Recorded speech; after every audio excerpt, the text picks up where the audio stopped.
We as pastors have failed in many ways. I will be haunted with what that past has been for us here in Sacramento and what it has done to innocent lives.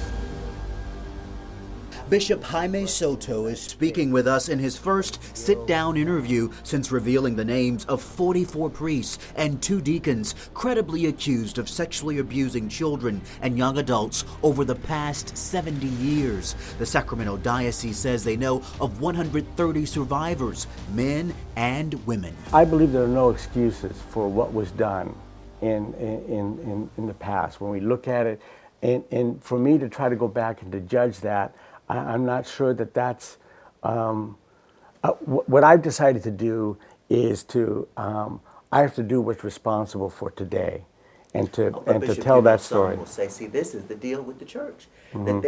that there is always this kind of gray area when it comes to kind of what you say, atoning, Mm-hmm. and just calling it what it is. 7 decades. Mm-hmm. This happened. How did that happen? Yeah. Was it a cover-up, or was it people turning a blind eye? I think that there was at the time a lack of understanding of what of the harm that was inflicted by child abuse. I think that. So you're saying they knew that there was child abuse, but they didn't realize that it was harmful. I think that they. I think in some cases they didn't know the extent of the harm that was being inflicted by some of those priests, and that in some cases that there were probably that they chose to ignore it, and which is unacceptable. Unacceptable. That's why Bishop Soto tells me he joined church leaders from across the country in voting to roll out a new national sex abuse hotline. People will be able to call or email with allegations of abuse within the church. The idea is simple. For them to be able to, in a certain sense, go over us and to report any abuse, or or cover up to an independent third party. So, the language you use there, you agree, they're not just sins, they're crimes. Yeah. No, there were crimes that were committed against children that should not have happened, and are gut-wrenching, heartbreaking, and sickening. I felt obligated to lay it out for what it is and to make it, and we warned people about how ugly many of these cases were in the past. Cases like that of Anthony Cano from Citrus Heights. I was in a band here in Sacramento. He would take advantage of us kids. He would give us alcohol, get us drunk, and on the way home, he plays little games and start touching the legs and take it from there. And, it was hard to grow as a kid with that in your mind. And now to this day, I got a bass in my room. All I do is stare at it. It's so hard for me to pick it up and play it. It happened quite a bit on the way home in that car. To this day, when I see a car like that, it comes right to my mind. Father Blanco. What do you say to victims like Anthony? That, a great harm and evil has been done to them, and there's nothing that I can do to undo the past.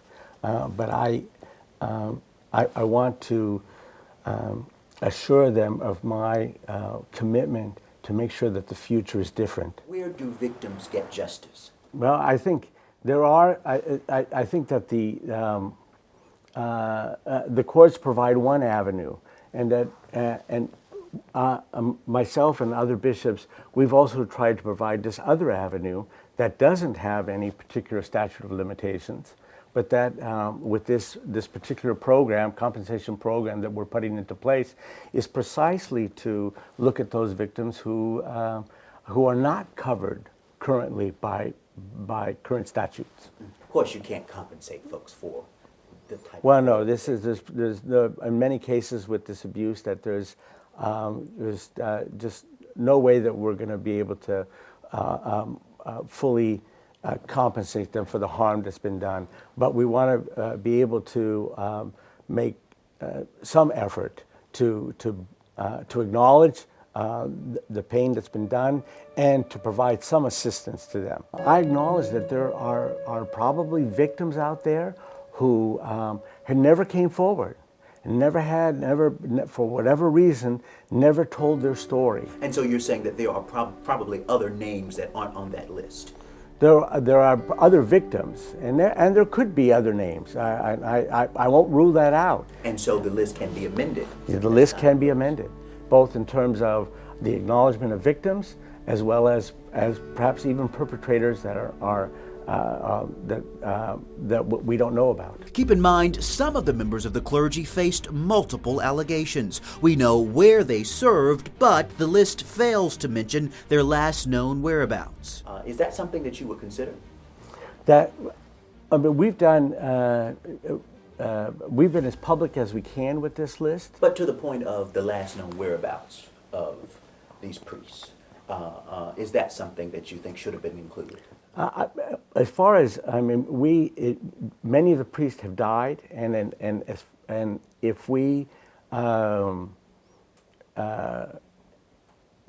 if we knew if some of them have already gone to jail, if somebody is out of ministry and their whereabouts, I haven't given that some thought, so I don't know. It's something you would consider? Something I would consider. I and my brother priests and co-workers are making every effort to ensure that all our churches and schools and all Catholic institutions are sanctuaries where children and young people and their families can be safe.